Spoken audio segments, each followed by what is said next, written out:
আমরা একসাথে একটা স্লোগান দিব, আজাদির স্লোগান। সবাইকে একসাথে দিবেন। নারে তাকবীর, নারে তাকবীর।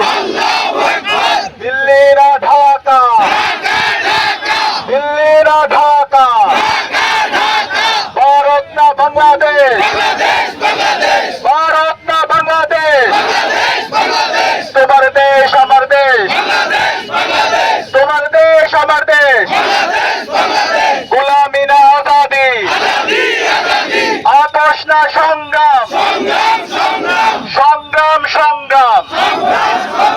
12 তারিখ সারাদিন হাতে সিল দিন, 12 তারিখ সারাদিন সিল মারো ভাই, সিল মারো, সিল মারো ভাই, সিল মারো।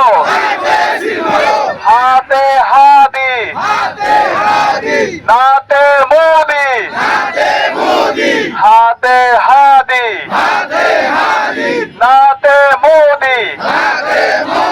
হা মানে আজাদি, না মানে গোলামি, হা মানে আজাদি, না মানে গোলামি। ইনকিলাব ইনকিলাব, জিন্দাবাদ জিন্দাবাদ। সম্মানিত উপস্থিতি, ঢাকা বিশ্ববিদ্যালয় কেন্দ্রীয় ছাত্র সংসদ এবং বাংলাদেশের যে 5টি ছাত্র সংসদ নির্বাচন হয়েছে, জাকসু, চাকসু, রাকসু, জকসু এবং ডাকসুর পক্ষ থেকে আপনাদেরকে শুভেচ্ছা জানাচ্ছি। আজকে আমরা আপনাদের কাছে এসেছি সৈয়দপুর শহরে আসন্ন যে জাতীয় নির্বাচন হবে 12 ফেব্রুয়ারি, সেই নির্বাচনে আমরা 2টা ভোট দেব। একটা ভোট হচ্ছে গণভোটের পক্ষে, সেই গণভোটে আমরা হায়ের পক্ষে আমাদের রায় দিব। আমরা পারবো তো ইনশাআল্লাহ? এই হা মানে হলো আজাদি, এই হা মানে হলো ইনসাফ, এই হা মানে হলো শহীদ উসমান হাদি হত্যার বিচার, এই হা মানে হলো জনগণের যে ক্ষমতা, সেই ক্ষমতা জনগণের হাতে তুলে দেওয়া। আমরা কি আমাদের প্রথম সিলটা হায়ের পক্ষে মারতে পারবো ইনশাআল্লাহ? ইনশাআল্লাহ।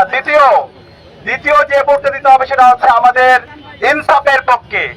আগামীর বাংলাদেশ কিভাবে বিনির্মাণ হবে সেটা ঠিক করার জন্য আমাদের সঠিক প্রতিনিধিকে বাছাই করতে হবে। আমরা কি পারবো ইনশাআল্লাহ?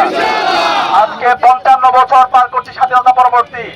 আজকে উত্তরবঙ্গের অবারিত সম্ভাবনা থাকার পরও যোগ্য নেতৃত্বের অভাবে উত্তরবঙ্গের যে সম্ভাবনা, সেই সম্ভাবনাকে যেভাবে কাজে লাগানো দরকার ছিল সেটা আমরা লাগাতে পারি নাই। সে কারণে আগামী 12 ফেব্রুয়ারি আমাদের ইনসাফের পক্ষের প্রতিনিধি মুস্তাকিম ভাইকে আমরা ব্যাপক ব্যবধানে বিজয় করতে পারবো ইনশাআল্লাহ।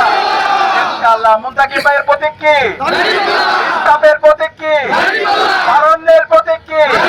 ইনশাআল্লাহ। আপনারা দেখতে পেয়েছেন ইতিমধ্যে বাংলাদেশের তরুণরা এবং সর্বপর্যায়ের নাগরিকরা তারা ইনসাফের পক্ষে অবস্থান নিয়েছে।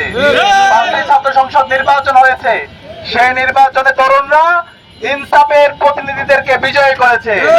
আগামী 12 ফেব্রুয়ারি যে নির্বাচন হবে, সেই নির্বাচনে ইনসাফের প্রতিনিধি, ঐক্যবদ্ধ বাংলাদেশের প্রতিনিধি, দাড়িপাল্লার কান্ডারি, শাপলা কলির কান্ডারিদেরকে ব্যাপক ব্যবধানে বিজয়ী করার মাধ্যমে ডাক্তার শফিকুর রহমানের নেতৃত্বে আগামী ইনসাফের বাংলাদেশ বিনির্মাণ হবে।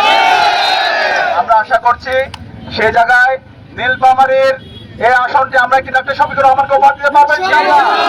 ইনশাআল্লাহ। বাংলাদেশের সবচেয়ে বড় ব্যবধানে ইনশাআল্লাহ আমাদের ইনসাফের প্রতিনিধি মুস্তাকিম ভাই ব্যাপক ব্যবধানে বিজয় হবে ইনশাআল্লাহ। ইনশাআল্লাহ। সবাইকে আজকের এই পথসভা উপস্থিত হওয়ার জন্য আন্তরিকভাবে মোবারকবাদ জ্ঞাপন করছি। আসসালামু আলাইকুম। সবাই আমরা আমরা কলেজের সামনে দিয়ে তামান্না দিয়ে বের হয়ে আমরা টার্মিনালের উদ্দেশ্যে রওনা দেব।